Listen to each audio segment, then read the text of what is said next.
Salut à tous, c'est Samuel. On s'est vu il y a quelques temps pour la présentation de la borne d'arcade Flex Arcade. Magnifique borne en aluminium, ultra moderne. Si vous n'avez pas vu la vidéo de présentation, je vous la mets juste là dans le coin. Vous irez la voir, là ou là, je ne sais plus trop où ça va apparaître. Et vous irez découvrir la société Flex Arcade, le concept, pourquoi une borne comme celle-ci, pourquoi en métal. Tout ça est bien expliqué dans la vidéo. Aujourd'hui, forcément, on va partir sur la vidéo montage comme je vous l'avais expliqué dans la vidéo précédente. Je vais assembler le tout. J'avais donc choisi, moi, de faire une vidéo contrairement à tous les autres youtubeurs où on assemblait sa borne soi-même. Et je vous l'avais expliqué dans la vidéo précédente. Pourquoi? Simplement parce que cela revenait déjà moins cher et je trouvais la façon ludique d'assembler plutôt intéressante. On est parti. On va faire étape par étape, rapidos. Je vous explique à chaque fois ce que je fais. Je vous montre pas forcément chaque étape où je visse. Je vous mets les étapes, comment ça s'est passé, difficile, pas difficile. C'est parti pour le montage. On est parti pour l'assemblage, on est à l'intérieur de la borne, il y a beaucoup d'espace, c'est super propre. Ceci est directement installé d'origine, en tout cas par Alex, lorsque vous achetez la borne à monter avec tous les éléments chez lui.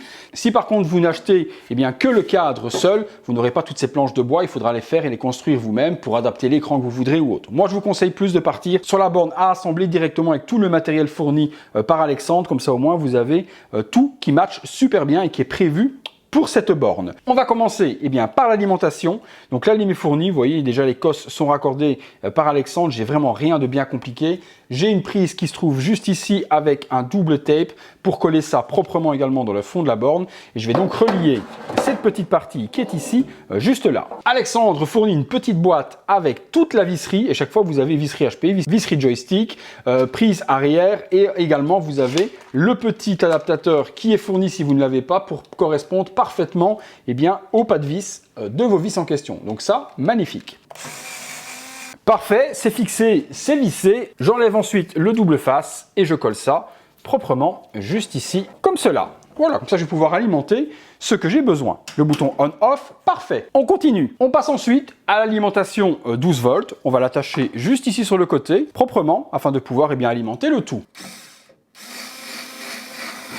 Et voilà, on va raccorder l'écran comme ça. Ce sera déjà fait. Hop là. On prend ensuite ce câble qui est fourni avec la prise de terre, le plus et le moins, et on va venir connecter ça juste ici. La prise de terre, il y a de toute façon, c'est noté, le neutre, la prise de terre, tout est noté. Donc ça va être orange, bleu, brun ou rouge si votre câble est rouge, mais celui que fournit Alex est de cette couleur-là. On connecte ici et pour avoir quelque chose de propre, je vais passer par là pour arriver au-dessus. Voilà, comme ça, je peux alimenter ça proprement.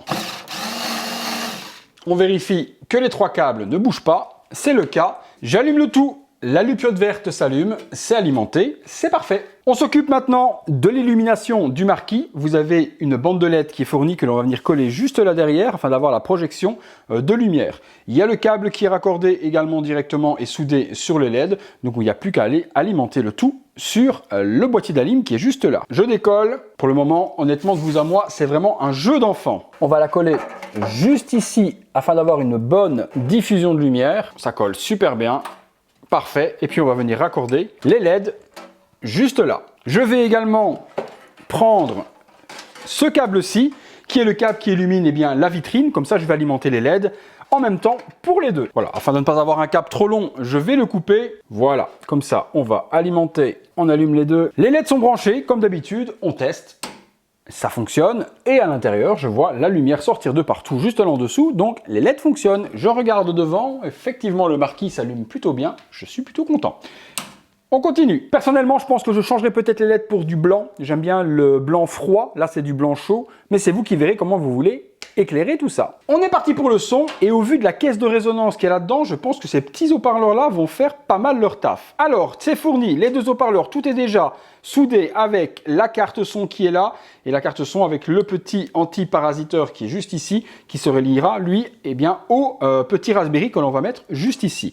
Je vais en tout premier lieu attacher les haut-parleurs et puis on se retrouve tout de suite. Pour les haut-parleurs, tout est fourni. Visserie HP se trouve juste là, donc vous avez les vis, également les petits supports à venir mettre entre pour venir visser de l'intérieur. Donc tout est vraiment hyper bien rangé dans la petite boîte, aucun risque de se tromper. Pour commencer, je vais placer les 8 vis, donc on va venir les mettre comme ceci et je vais à chaque fois passer le petit morceau hop, qui est ici en PVC pour venir tenir la vis, puisqu'après les haut-parleurs vont venir se glisser directement dedans. Voilà, vous mettez comme ça, puis le haut-parleur va venir se fixer dessus, ce qui va éviter justement d'avoir tout ce qui va être vibration ou autre grâce aux petits plots de plastique. Je les place tous, on se retrouve tout de suite. Toutes les vis sont mises, je n'ai plus qu'à placer les haut-parleurs et puis les attacher. Alors, on va placer ça juste ici comme ça. Il y a une petite mousse également là tout autour pour faire contact et éviter toute vibration désagréable. Parfait, et tout est vraiment au millimètre, hein. Franchement, il n'y a rien, mais rien qui est à côté, ça match tout seul. Je n'ai plus qu'à mettre les petits boulons et resserrer tout ça. Tout est fixé, c'est vraiment un jeu d'enfant, hein. Honnêtement, rien n'est vraiment compliqué. Ensuite, on a la carte son qui est ici. On retire le petit bouton qui est juste là. On va venir placer ça juste ici. On retire également le petit boulon qui est juste là. On revient par de l'autre côté. On fixe le tout. Ça donne ça ici. Hyper esthétique. Hop, pour régler le volume. Sublime. Franchement, c'est super bien fait. Vraiment hyper discret, hyper design. Sublime. L'alimentation est connectée également aux 12 volts juste là. Donc logiquement, tout est alimenté. Ça commence à prendre tout doucement forme. Ça va être branché sur le Raspberry. Je vous montre ça tout de suite après. On continue. On va maintenant s'occuper des boutons, activer tout ça, coller les parties, les PCB et s'occuper donc de cette partie-là. Les boutons, je vous en avais parlé dans ma vidéo présentation. Moi, j'ai choisi du bleu et de l'argent pour pouvoir assembler le tout. Les petits sticks Sanwa de super bonne qualité. Je regarde comment on branche tout ça.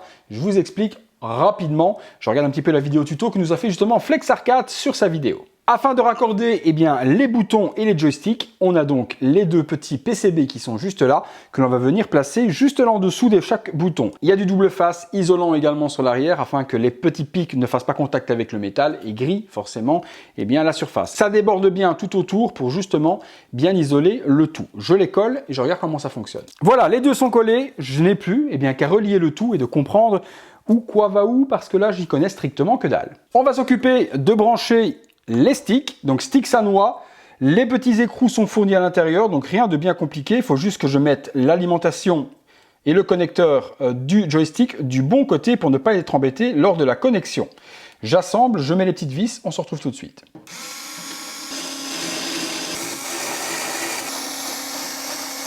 Les deux sticks sont montés et afin de cacher les petites vis, hop, on met ces petites rondelles par-dessus. Ça avance. Reste à connecter les joysticks au PCB. Il y a un petit câble qui est fourni. Alors attention sur le petit câble, il y en a un sur lequel il y a des petites dents vers le haut. Et il faudra justement que ces petites dents restent vers le haut lorsque vous allez le connecter sur votre joystick. Alors hop, justement les dents vers le haut. Ok pour le premier. Faites pas comme moi. Branchez les câbles avant de mettre les joysticks, vous galérez beaucoup moins. On va connecter désormais les contrôleurs sur le PCB. Bon là, pas trop de possibilités de se tromper.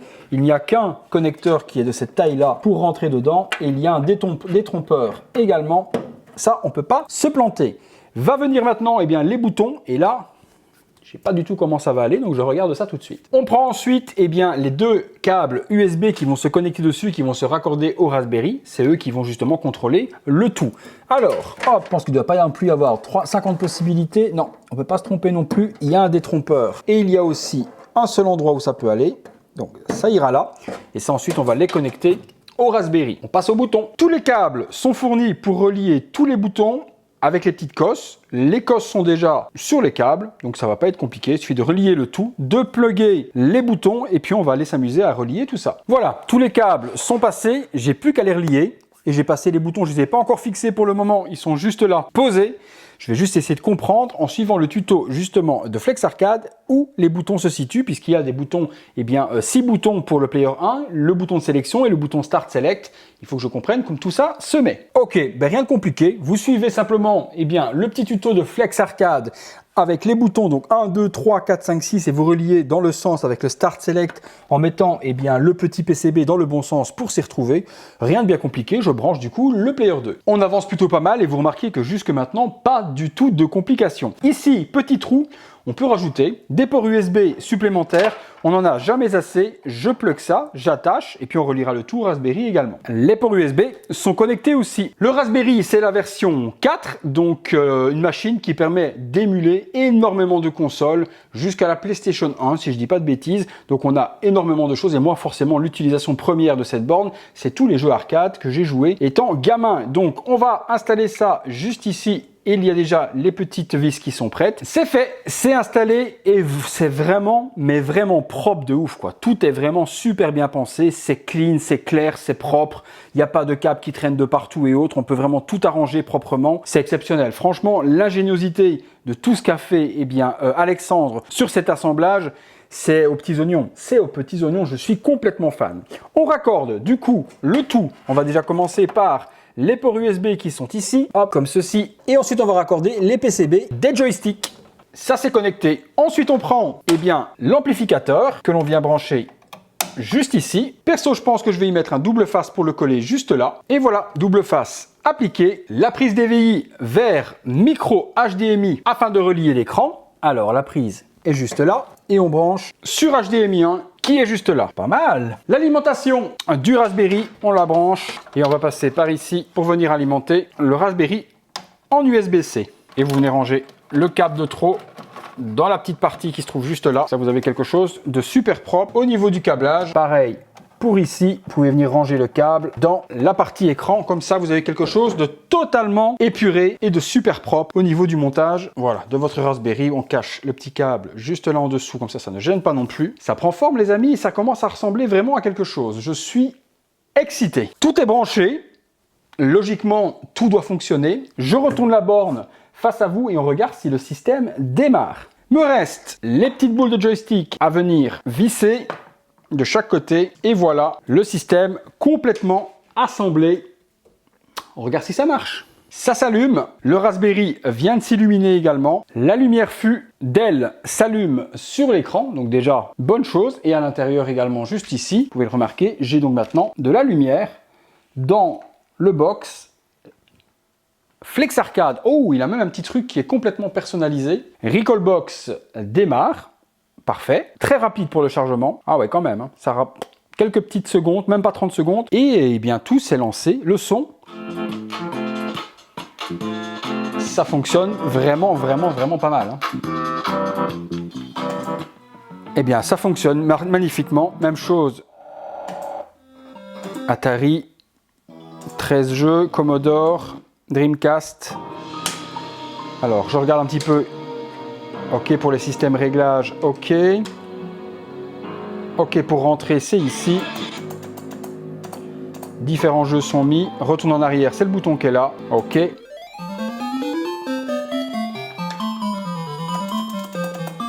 Chaque fois, on a les animations. Je baisse un peu le son pour les droits d'auteur. OK. Game Boy, 498 jeux. Game Boy Color. Télévision. Écoutez, tout fonctionne parfaitement. Le joueur 1, le joueur 2, tout marche. C'est sublime. Je n'ai plus qu'à venir assembler les panneaux décors et on se retrouve tout de suite. 3 weeks later. Voilà, quelques semaines sont donc passées. J'ai reçu les panneaux décors. On va pouvoir finir la vidéo et vous montrer eh bien, donc, en détail les jeux, un petit peu comment ça fonctionne, la dalle anti-reflet et puis l'entièreté de cette magnifique borne presque terminée. Alors, les panneaux décors, les voici. Donc moi, je les ai pris de cette couleur-là, donc finition bois. Pourquoi? Parce que ça va parfaitement, je vais vous montrer, avec le mobilier qui se trouve juste là sur le côté. Vous voyez le mobilier Ikea, il va parfaitement avec. Du coup, eh bien, j'ai voulu vraiment avoir quelque chose qui s'harmonise avec l'intérieur de la maison. L'avantage, ce sont des panneaux décors qui sont surément hyper faciles. En 2 secondes, vous les enlevez. Vous pouvez customiser du coup votre borne à volonté. Vous achetez les panneaux différents chez Flex Arcade et vous pouvez également les customiser vous-même puisque Flex Arcade, dans son outil de conception de borne, vous donne les cotes et l'endroit où faire tailler ces plaques qui font à peu près, je dirais, les 3 mm d'épaisseur. C'est de l'Aludibond. Vous pouvez clairement créer votre propre design, le faire imprimer vous-même et l'adapter sans devoir passer par les services de Flex Arcade si vous avez envie. Donc, c'est aimanté, comme je vous ai dit, sur les parties latérales. C'est coupé aux dimensions parfaites. Donc, lorsque vous l'insérez, il suffit de prendre hop, le contour, ça vient s'aimanter à l'intérieur. Vous placez le tout de la sorte. Et voilà, première finition terminée. Je vous montre deux pieds en bas. Hop, voilà, vous voyez, tout est bien assemblé. C'est parfait, ça fit super bien et ça finit vraiment parfaitement cette borne rétro-moderne. Je fais la même chose de l'autre côté. Du coup, l'autre panneau décor, allez hop, on assemble.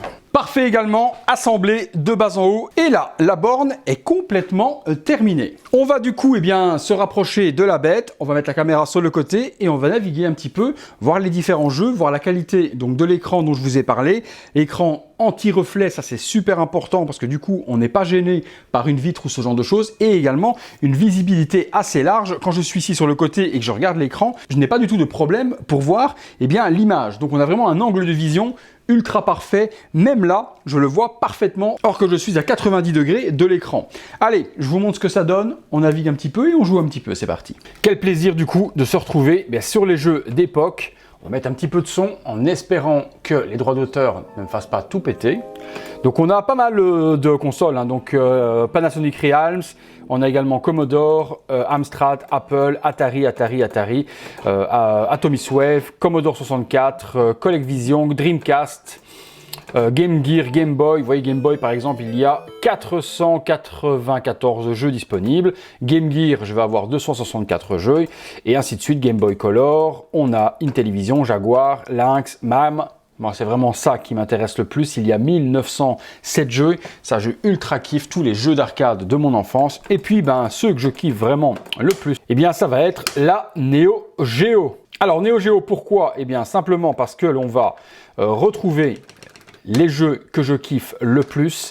C'est les Metal Slug. Et les Metal Slug, il n'y a rien à dire. C'est une grosse folie pour les nostalgiques. Donc, Metal Slug 2, c'était dans l'Égypte. Moi, j'adorais. De ouf, on va se le taper.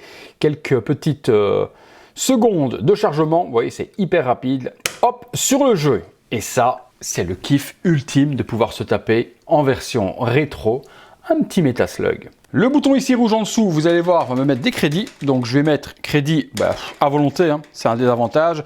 Player 1, et puis on est parti. On sélectionne son personnage. Hop, allez, on se fait un petit Eri. On se met un petit peu de son et on est parti avec toujours ce petit filtre rétro de malade. Allez, on sauve. Machine Gun, c'est parti. Quel kiff. Ça.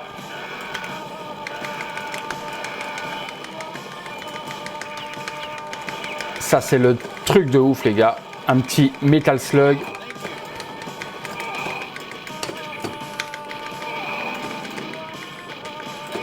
Pour quitter le jeu, rien de plus simple, vous appuyez sur les deux boutons, hop, vous retournez en arrière et vous allez revenir immédiatement au menu et vous pouvez vous faire un petit Metal Slug 4 si vous avez envie également. On va regarder également, il y a de la NES, il y a forcément de la Mega Drive, on a de la Super NES aussi, on a énormément de jeux pour pouvoir ultra kiffer. Allez, on se met des crédits, on est parti. Cette fois-ci, on va se prendre un petit Marco. Allez, Mission 1 start, c'est parti.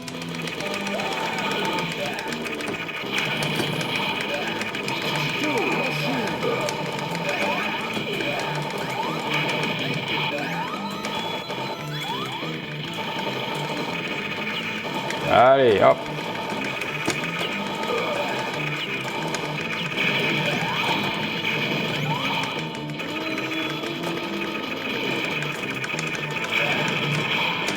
Quel kiff ce Metal Slug, les gars. De même, on retourne en arrière et on peut aller sur une autre console. Du coup, on va aller, vous voyez, Super Nintendo, vous avez 2186 jeux et à chaque fois, vous avez les jeux en images. Et puis, si vous laissez quelques petites secondes, vous allez avoir également l'animation qui vous montre à quoi correspond le jeu. Donc, c'est voilà quoi, c'est une grosse folie. Vous pouvez vous éclater autant que vous voulez. Il y a les ScummVM, alors ça, c'est grosse folie également. C'était les jeux Amazon Quest, c'est également Day of the Tentacle. Ça, c'est grosse. Super Nintendo, on va retrouver tous les jeux de la Super Nintendo également, full set. Et donc vous pouvez avec les différentes touches passer soit de lettre en lettre. F0, Ça, c'était une grosse folie, ça, F-Zero, les gars. Vous vous souvenez, ce pilote, comme on a pu jouer à la Nintendo là-dessus. Donc, de quoi vraiment s'éclater de ouf avec cette, vous voyez le nombre de jeux qu'il y a, 14 214 jeux. Autant vous dire qu'il y a vraiment de quoi faire. Également, si vous voulez, vous pouvez faire une recherche de jeux hyper simple. Sur cette touche-là, eh bien, vous allez chercher le jeu que vous avez besoin.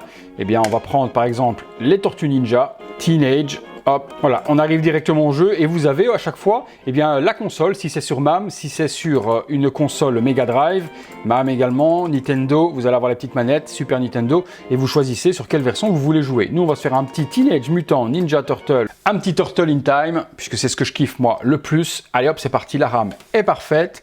On est parti, on va se mettre quelques... Et c'est parti. Qu'est-ce que j'ai pu jouer à ce jeu quand j'étais gamin? Oh là là, regardez-moi ça, on est vraiment sur la bande d'époque. Et on s'éclate. Comme des oufs. Allez, on va l'envoyer dans le décor. Et voilà, hop, qu'est-ce que j'ai pu jouer? J'en ai mis des pièces là-dedans, les gars. Et je pense que vous, tout comme moi, on s'est éclaté de dingue sur les Tortues Ninja, Turtle in Time, dans les bornes d'arcade. Et ici, l'avantage, c'est que ça vous coûte des pièces.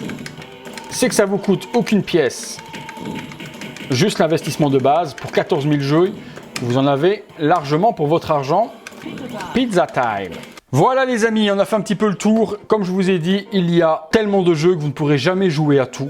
C'est impossible. Moi, je joue comme un ouf avec mon gamin. Je vous reprends tout de suite. Voilà les amis, on a fait le tour de cette magnifique borne de chez Flex Arcade. Plus de 14 000 jeux, mais pas que, puisque vous pourrez mettre la carte mémoire que vous avez envie et les full sets que vous avez envie. Ici, il y a déjà 14 000 jeux, comme je vous ai dit, et je n'ai pas pu voir, à mon avis, 1/10 des jeux installés. Tout ne m'intéresse pas forcément, mais j'ai la possibilité, quand des amis viennent, quand mes enfants ont envie de jouer ou autre, de faire ce que j'ai envie et de jouer à ce que j'ai envie. Si vous n'aimez pas le Raspberry, vous pouvez également y mettre un ordinateur si vous avez envie. Vous le configurez comme vous voulez. L'avantage, c'est qu'elle est évolutive. Demain, il y a une nouvelle version du Raspberry qui sort, et bien je le remplace le module, je mets la nouvelle version et j'upgrade ma borne qui me permettra peut-être d'émuler des consoles plus puissantes. Demain, j'ai également envie de changer complètement de look. Je change mon marquis, je change les deux côtés et je peux la customiser en Retour vers le futur, en JAWS, en ce que j'ai envie. Pareil, pour quelques euros, je peux également modifier les boutons si j'ai envie.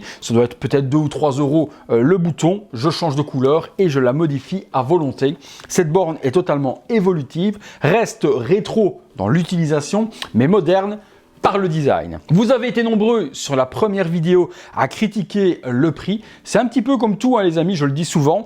Il y a des voitures qui coûtent 2-3 000 euros. Il y a des voitures qui coûtent 50 000 euros. Ce sont pourtant que des voitures et elles vous emmèneront d'un point A à un point B, que ce soit celle à 3 000 ou que ce soit celle à 50 000 euros. C'est comme la téléphonie également. Vous avez des téléphones Wiko qui coûtent 30 euros. Vous avez des iPhones qui coûtent jusqu'à 2 000 euros. On met son argent où on a envie. Moi, je trouvais vraiment que ça correspondait à mon budget. Ça correspondait également au design que je voulais, aux fonctionnalités et c'est du plug and play. J'ai pas eu de difficulté à l'assembler, vous l'avez vu. J'ai pu le faire tout seul, même sans être bricoleur. Le mode d'emploi est hyper simple. La vidéo tuto de Flex Arcade l'est tout autant. Voilà, j'ai pas l'habitude de vous mentir sur cette chaîne. Vous me connaissez depuis de nombreuses années justement pour ça. Donc, si je vous conseille ce type de produit, si le budget vous correspond, eh bien foncez parce que vous allez vous régaler. Voilà les amis, j'espère que comme d'habitude cette vidéo vous a plu. Je vous mets tous les réseaux sociaux, le site internet également pour passer commande, que ce soit une version assemblée comme la mienne, dans différents coloris. Vous avez vu qu'il y avait du noir, qu'il y a du gris, qu'il y a du blanc. On est en acier, c'est vraiment quelque chose de super robuste, de très très bonne qualité. Vous choisissez le thème que vous voulez. Tout ça se trouve là en dessous les amis. Encore un grand merci à Alex de Flex Arcade. Je précise également que la borne ne m'a pas été offerte comme l'ont dit certaines personnes dans la vidéo précédente. Faut pas abuser. Ce sont des objets qui coûtent très très cher. Il est impossible qu'une compagnie vous offre une borne telle quelle pour que faire simplement une vidéo. Ça n'existe pas dans le monde. Dans le monde, rien n'est jamais gratuit. Donc voilà, merci à tous de m'avoir suivi. Si vous avez aimé cette vidéo comme d'hab, lâchez-moi un gros like, abonnez-vous, activez la petite cloche et toutes les notifications afin d'être alerté en temps réel de ce qu'il se passe sur la chaîne. Flex Arcade, continuez à nous régaler. Vous avez plusieurs formats qui existent pour convenir à tout le monde. Donc chapeau à à Alex pour le design, chapeau pour la conception, chapeau pour l'idée, chapeau pour tout. À très bientôt les amis pour une prochaine vidéo. Salut à tous.